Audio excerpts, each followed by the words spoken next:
Sir Ganga Ram अस्पताल ने 1200 kilometre की दूरी से देश की पहली रोबोटिक टेली सर्जरी सफलतापूर्वक कर इतिहास रच दिया है। गुजरात के वापी से सर्जनों ने दिल्ली स्थित मरीजों का ऑपरेशन किया। अत्याधुनिक मिजोएंडो 4000 रोबोटिक सिस्टम की मदद से मात्र 24 घंटों में यूरोलॉजी और जनरल सर्जरी की 4 जटिल सर्जरी पूरी की गई। अस्पताल प्रबंधन ने इसे स्वास्थ्य सेवाओं को दूर दराज इलाकों तक पहुंचाने की दिशा में क्रांतिकारी कदम बताया है। अब दूरी नहीं बनेगी इलाज में रुकावट। टेली सर्जरी से चिकित्सा का नया युग शुरू हो चुका है। ऐतिहासिक पता नहीं whether that is the word to be use. हाँ, फ्यूचरिस्टिक जरूर है, क्योंकि ये ऐसा नहीं है कि पहली दफे हुआ है, लेकिन हाँ, गंगाराम में पहली दफे हुआ है। पहले भी हुआ है और सर्जन्स करते आए हैं, लेकिन हम समझते हैं कि इसका बेनिफिट आगे चल के बहुत ज़्यादा होगा मरीजों को और देश को। बिकॉज हमारा इतना बड़ा देश है जहाँ अर्बन एरियाज हैं, दिल्ली है। अब आप लोग दिल्ली की बात करते हैं, मुंबई की बात करते हैं, अपोलो हॉस्पिटल, गंगाराम हॉस्पिटल, ये हॉस्पिटल, लेकिन यहाँ से 500 किलोमीटर अगर दूर जाएंगे तो जो हेल्थ सर्विसेज अवेलेबल हैं वो कंपेरेबल नहीं है। टेली सर्जरी से उम्मीद है कि वो डिवाइड जो है वो हम तोड़ सकेंगे। यहाँ पे बढ़िया हॉस्पिटल में बैठ के एक टॉप सर्जन अगर 500 किलोमीटर दूर या 700 किलोमीटर दूर उसी क्वालिटी की सर्जरी दे सके जो वो अपने सेंटर में देता है, तो उससे अच्छा और क्या होएगा। धीरे धीरे, जैसे हमारे कोलीग ने कहा था, हब एंड स्पोक, तो हब बड़े हॉस्पिटल हों, स्पोक का कोई लिमिट नहीं है। बिकॉज टेक्नोलॉजी इतनी तेजी से बढ़ रही है। क्या अभी ये तो 1200 किलोमीटर से हुआ है, हो सकता है यहाँ से मैं ईरान में कोई पेशेंट लेटा हो उस पर ऑपरेट कर सकूं, या कहीं भी दुनिया में कर सकते हैं। सर, इस तरीके की जो टेली सर्जरी होती है, इसके लिए डॉक्टर्स को किस तरीके की ट्रेनिंग और विशेषताएं आवश्यकता है? देखिए, वही मैं कहता हूँ कि टेली सर्जरी में कोई विशेषता एक्स्ट्रा ट्रेनिंग की जरूरत नहीं है। रोबोटिक सर्जरी आनी चाहिए, रोबोटिक सर्जरी की ट्रेनिंग प्रॉपर होनी चाहिए। टेली सर्जरी इज जस्ट कि कहीं और बैठ के कर रहे हैं, लेकिन सर्जरी रोबोटिक ही है। सो ट्रेनिंग रोबोटिक सर्जरी में आनी चाहिए, और उससे पहले रेगुलर सर्जरी में आनी चाहिए। आपको पहले एनाटॉमी पता होनी चाहिए, जो मेडिकल स्कूल में हमें सिखाते हैं। उसके बाद आपको चाकू से काट के ओपन सर्जरी करनी आनी चाहिए। उसके बाद अगर लेप्रोस्कोपिक हो सकता है वो आना चाहिए, तब जाके आप रोबोटिक पे आएंगे। तीसरे नंबर पे है, सबसे पहले रोबोटिक सर्जन नहीं बन सकते, इंडिपेंडेंट रोबोटिक सर्जन नहीं बन सकते। What message would you like to give the patients and young medical professionals witness this breakthrough?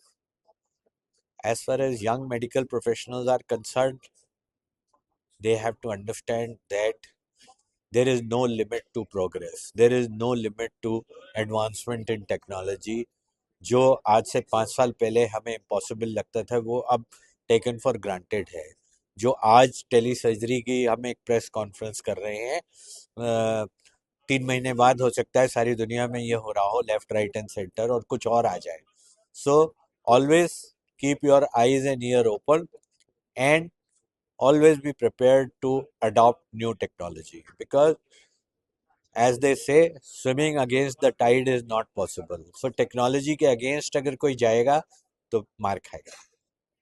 आज का जो है प्रेस कॉन्फ्रेंस है, क्या कहेंगे? आज का प्रेस कॉन्फ्रेंस दरअसल एक अवेयरनेस के लिए था, और ये मेरे ख्याल से सिर्फ गंगाराम के लिए नहीं, हमारे देश के लिए भी एक गर्व का विषय होगा आगे चल के कि हम टेक्नोलॉजी के साथ खड़े हैं, उसके साथ चलते रहते हैं। तो अभी आज का मेन पर्पज यही था कि हम एक एडवांसमेंट की तरफ जा रहे हैं। हमारा कंट्री एक तरीके से इट्स नॉट ओवर, गंगाराम और whole country we should be proud of.